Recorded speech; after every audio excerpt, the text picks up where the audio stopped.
Hello learners, welcome to N academy. मेरा नाम प्रांजल सिंह है और आज हम बात करने वाले हैं अंबानी फैमिली की और उसके साथ ही साथ सुप्रीम कोर्ट के एक ऐसे फैसले की जो शायद अंबानी परिवार को थोड़ा सा डिस्टर्ब करेगा। लेकिन आज हम इन दोनों चीजों को थोड़ा सा पीछे रख के सबसे पहले शुरू करते हैं एक फोटो से। अगर आप हमारे देश में सोशल मीडिया पे एक्टिव हैं तो आपने अभी तक इस तस्वीर को ना देखा हो, ये हो नहीं सकता।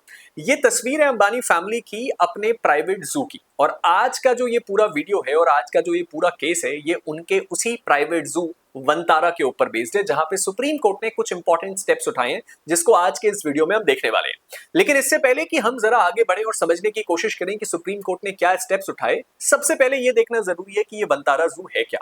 बेसिकली ये जो तस्वीर आप देख रहे हैं ये उसी प्राइवेट जू की एक इनक्लोजर की फोटो है जिसमें जानवरों को रखा जाता है। आप में से बहुत सारे लोगों को शुरुआत में शायद ये तस्वीर किसी रिजॉर्ट की या फिर किसी ह्यूमन एग्जिस्टेंस की लगी होगी, लेकिन ये एनिमल्स के लिए बनाया गया एक स्पेस है। और जाहिर सी बात है, इसीलिए हमारे देश के और दुनिया के बहुत बड़े बड़े एनिमल इन्फ्लुएंसर्स ने इसको दुनिया का सबसे बड़ा और सबसे बेहतरीन प्राइवेट जू कहा है।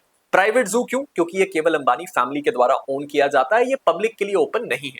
तो बेसिकली अंबानी फैमिली के द्वारा रन किया जाने वाला ये वनतारा जू, जो कि यूट्यूब पे, सोशल मीडिया पे बहुत ज्यादा वायरल है, इसी को लेके एक बहुत बड़ी कंट्रोवर्सी उठती है और इसी कंट्रोवर्सी के कारण सुप्रीम कोर्ट एक बड़ा स्ट्रिक्ट फैसला सुनाती है। चलिए समझते हैं हमारे आज के इस वीडियो में कि ये पूरा मामला क्या है।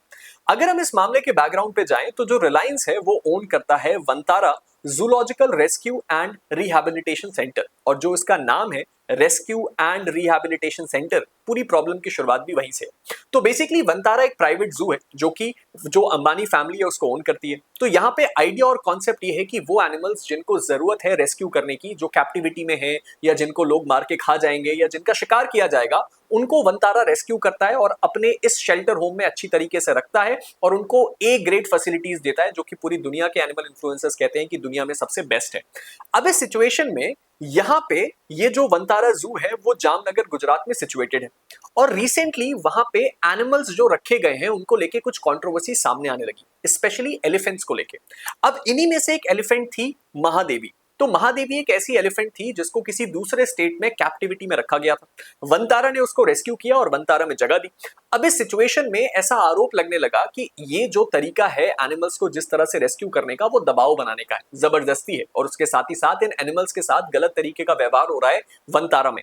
और इस बात को देखते हुए बहुत सारी पिटीशंस फाइल हो गई सुप्रीम कोर्ट में और सुप्रीम कोर्ट में बहुत सारे ऐसे मामले आने लगे जहां पे वनतारा को लेके केस फाइल होने लगी। अब इस सिचुएशन में जब ये मामला सुप्रीम कोर्ट के पास पहुंचा तो सुप्रीम कोर्ट ने इसमें तुरंत इंटरवीन किया और अपने कुछ फैसले और कुछ डायरेक्शन सुनाए हैं जो हम आगे देखने वाले हैं। लेकिन इससे पहले कि हम इसके एक्शन को समझें, हमें कुछ और चीजों पे ध्यान देना पड़ेगा। एक्चुअल में सुप्रीम कोर्ट ने 25 अगस्त 2025 को एक स्पेशल इन्वेस्टिगेशन टीम एसआईटी का गठन किया जो इस मामले की तहकीकात करेगी। नॉर्मली हम ये देखते हैं कि एसआईटी का फॉर्मेशन तब किया जाता है जब मामला बहुत सीरियस हो। अब यहाँ पे सबसे बड़ा सवाल ये उठता है कि हमारे देश में और भी ऐसी बहुत सारी अथॉरिटीज हैं जो वनतारा का पूरा इवैल्यूएशन कर सकती थी। इस सिचुएशन में एसआईटी बनाने की जरूरत क्या थी? उसका सबसे बड़ा रीजन ये है कि जो एलिगेशंस लगे हैं, यानी कि जो वनतारा है और अंबानी फैमिली के द्वारा रन किया जाने वाला ये प्राइवेट जू है, उसके ऊपर जो आरोप लगे हैं, उन आरोपों में सेंट्रल जू अथॉरिटी और काइट्स, जिसका मतलब है convention on international trade in endangered species, इन दोनों का हाथ भी बताया गया और ऐसा बोला गया है कि यहाँ पे कुछ ऐसे मॉनिटरी कंसिडरेशंस भी हो सकते हैं। इसीलिए इन सबको इस इन्वेस्टिगेशन से अलग रखा गया और एक इंडिपेंडेंट बॉडी बनाई गई स्पेशल इन्वेस्टिगेशन टीम की, जो इस मामले की तहकीकात करेगी। अब इस सिचुएशन में कोर्ट ने इस बात को नोट किया कि यहाँ पे जितनी भी पिटीशंस फाइल हुई हैं ये कोई स्ट्रॉन्ग एविडेंस के साथ नहीं आई है। यहाँ पे मेजरली कोट किया गया है कुछ न्यूज आर्टिकल्स को, कुछ एनजीओस की बातों को, कुछ दूसरे लोगों की बातों को। इस सिचुएशन में अगर कोई स्ट्रॉन्ग एविडेंस नहीं है तो बहुत ज्यादा जरूरत है एक एसआईटी की जो इसका गठन होने के बाद पूरे के पूरे मामले की तह तक जाए, सबूत इकट्ठा करे और उसके बाद इस मामले को आगे कोर्ट के सामने पेश करे। अब यहीं पे मैं आपका नजर लेके जाना चाहता हूं कुछ न्यूज आर्टिकल्स के ऊपर। ये कुछ ऐसे न्यूज आर्टिकल्स हैं जो कि आपको देखने को मिलेंगे ग्लोबली, यानी कि इंडिया में ही नहीं। जब वनतारा अपने जो पूरा पीआर है वो कर रहा था और उसके बाद जब यूट्यूब पे और सोशल मीडिया प्लेटफॉर्म पे उसके सारे रील्स और वीडियोस आ रहे थे, बहुत बड़े बड़े लोग वनतारा को विजिट कर रहे थे, उसी समय इंटरनेशनली इसको कुछ ऐसे प्लेटफॉर्म्स थे जो कि कंडेम कर रहे थे। जैसे कि यहां पे आप देख सकते हैं साउथ अफ्रीकन ऑर्गेनाइजेशन ने कंसर्न रेज किया, जो कि ये बताता है कि बहुत बड़े स्केल पे एक्सपोर्ट किया जा रहा है बंतारा को, एनिमल्स को, जो कि सही नहीं दिख रहा है। साथ ही साथ आपको कुछ ऐसा भी लगेगा कि हमारे इंडिया के भी ऐसे कई एक्टिविस्ट थे जिन्होंने ये बोला कि एलिफेंट्स को जिस तरीके से लेके जाया जा रहा है, क्योंकि एलिफेंट्स जो हैं वो बहुत ही ज्यादा मेन अट्रैक्शन है बंतारा का, वो गलत है। और इन्हीं न्यूज आर्टिकल्स के बारे में सुप्रीम कोर्ट बात कर रही थी, क्योंकि ग्लोबल मीडिया भी इसको कवर कर रही थी और ब्लेम लगा रही थी, इसलिए बहुत जरूरी था कि इसमें एक इंडिपेंडेंट इन्वेस्टिगेशन हो। तो इसीलिए सुप्रीम कोर्ट फॉर्म करती है स्पेशल इन्वेस्टिगेशन टीम। अब ये टीम कौन सी है इसके बारे में भी आप जान लीजिए। हमारे सुप्रीम कोर्ट के रिटायर्ड जज जो कि एसआईटी के चेयरमैन है, हेड है, उनका नाम है जस्टिस चिलमेश्वर। उसके बाद इसमें सेकंड मेंबर हैं जस्टिस राघवेंद्र चौहान, जो कि फॉर्मर चीफ जस्टिस हैं उत्तराखंड और तेलंगाना हाई कोर्ट के। इसके बाद आते हैं हेमंत आपका नागराले, जो कि फॉर्मर मुंबई के पुलिस कमिश्नर हैं, और उसके साथ ही साथ अनीश गुप्ता, जो कि इंडियन रेवेन्यू सर्विस ऑफिसर हैं, काफी सीनियर ग्रेड के। उन 4 लोगों की एक स्पेशल इन्वेस्टिगेशन टीम बनाई गई है जो इस मामले की पूरी तहकीकात करेगी और जड़ में जाके देखेगी कि एक्चुअल में बंतारा में चल क्या रहा है। अब इस सिचुएशन में एक मैंडेट भी आया है एसआईटी के लिए कि बेसिकली एसआईटी को किन किन मैटर पे ध्यान देना है। सबसे पहला तो कि जो एक्विजिशन किया गया एनिमल्स का, यानी कि जो एनिमल्स वहां पे लाए गए हैं इंडिया से और बाहर से, उनको किस तरीके से लाया गया है, क्या वहां पे सारे प्रोसेस को फॉलो किया गया है, वाइल्ड लाइफ प्रोटेक्शन एक्ट का ध्यान रखा गया है कि नहीं। साथ ही साथ जो इंटरनेशनली इंडेंजर्ड स्पीशीज हैं उनको आप अगर लेना चाहते हैं या अपने कैप्टिविटी में रखना चाहते हैं तो उसके लिए कुछ प्रोटोकॉल्स हैं, उसको फॉलो किया गया है कि नहीं। इंपोर्ट एक्सपोर्ट लॉ और जो फाइनेंशियल ट्रांजैक्शन है, यानी कि अगर कोई पैसे का लेन देन हुआ है तो वो किस इंटेंशन से हुआ है और उसके पीछे की कहानी क्या है, और उसके साथ ही साथ एनिमल्स का जो ओवरऑल ट्रीटमेंट है बंतारा में उसका, इन सारी चीजों के बारे में तहकीकात करने बोला गया है इस एसआईटी को।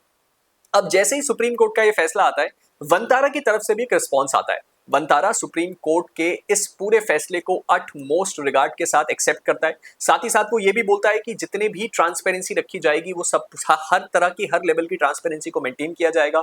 एनिमल वेलफेयर और लीगल कंप्लायंस को भी फॉलो किया जाएगा, यानी कि उनकी तरफ से पूरा कॉपरेशन रहेगा। उसके साथ ही साथ उन्होंने ये भी बोला कि हम एसआईटी को जितना सहयोग हो सके देंगे, और साथ ही साथ उन्होंने ये भी बोला कि सर यहाँ पे ये जो पूरा का पूरा प्रोसेस है वो बगैर किसी स्पेकुलेशन के किया जाए, यानी कि उसके ऊपर कोई आरोप ना लगे जब तक कोई फैसला ना आ जाए, ताकि एनिमल्स के बेस्ट इंटरेस्ट को प्रोटेक्ट किया जा सके।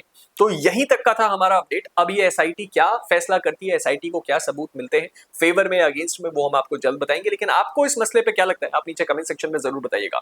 फिलहाल इस वीडियो को एंड करते हैं। वीडियो को एंड करने से पहले 2 इंपॉर्टेंट बातें। अगर अभी तक आपने मेरे टेलीग्राम ग्रुप प्रांजल सिंह अकेडमी को फॉलो नहीं किया है तो उसको फॉलो कर लीजिए। मुझसे जुड़े हुए सारे अपडेट्स, मेरी क्लासेस की पीडीएफ और जुडिशरी के सारे स्टडी मटेरियल्स आपको यही मिलते हैं। साथ ही साथ आप मुझसे यहाँ पे डायरेक्टली कांटेक्ट भी कर सकते हैं। इसके साथ ही साथ अगर आप एक जुडिशरी एस्पिरेंट हैं तो इस बात को भूलिएगा मत कि अगस्त 28 को हमारा ये ऑफर खत्म हो रहा है, जहां पे हम इंडिया के सभी जुडिशरी एस्पिरेंट्स को इनवाइट कर रहे हैं इंडिया के बेस्ट जुडिशरी प्लेटफॉर्म पे अपनी कोचिंग करने का, अपनी पढ़ाई करने का और अपने जज बनने के सपने को पूरा करने का। इस वक्त अगर आप अनअकैडमी को ज्वाइन करते हैं तो आपको मिलता है फ्लैट 60% ऑफ और 12 मंथ का एक्सटेंशन। अगर आप इसको इंटरेस्टेड हैं तो आपको मेरा कोड PS का इस्तेमाल करना पड़ेगा। साथ ही साथ अगर आप हरियाणा एडीए की तैयारी कर रहे हैं तो इस वक्त मात्र 3000 रुपए में आपको हरियाणा एडीए का सब्सक्रिप्शन मिलता है, जिसमें आप अपना पूरा मैराथन की तरह, यानी कि क्रैश कोर्स में आप पूरे के पूरे इस एग्जाम की प्रिपरेशन कर सकते हैं, और ये वैलिड है केवल 31 अगस्त तक। उसके साथ ही साथ अगर आप comprehensively APO, ADPO, ADP, JLO, ADO की तैयारी करना चाहते हैं तो वो बैच भी हमारे प्लेटफॉर्म पे लाइव है। इसके लिए भी आप मेरे कोड PS का इस्तेमाल कर सकते हैं, जो आपको ये सब्सक्रिप्शन देगा। साथ ही साथ हमारे 2 सबसे हॉट वैकेंसीज जो कि आने वाले हैं इस वक्त, वो है छत्तीसगढ़ और उत्तराखंड, और इन दोनों की टेस्ट सीरीज इस वक्त अनअकैडमी प्लेटफॉर्म में आपको मात्र ₹1 में मिल रही है, तो इसको भी ज्वाइन करना बिल्कुल मत भूलिएगा। साथ ही साथ अगर अभी तक आपने अनअकैडमी ऊना को एक्सपीरियंस नहीं किया है तो उसको जरूर जाके कीजिए, जिसका लिंक नीचे डिस्क्रिप्शन में है। अनअकैडमी ने आपकी इस स्टडी प्रिपरेशन, इस एग्जाम प्रिपरेशन के पूरे गेम को ही चेंज कर दिया है। एक नया रिवॉल्यूशन एजुकेशन की दुनिया में, जहां आपकी प्रिपरेशन के लिए है एक डेडिकेटेड AI जो आपको बूस्ट करता है आपकी प्रिपरेशन में और आपको ऐसे इंसाइट देता है जो आपको एग्जाम को क्रैक करवा के ही मानेगा। मिलते हैं आप सभी के साथ एक नई वीडियो में, तब तक के लिए stay motivated and keep learning. Thank you.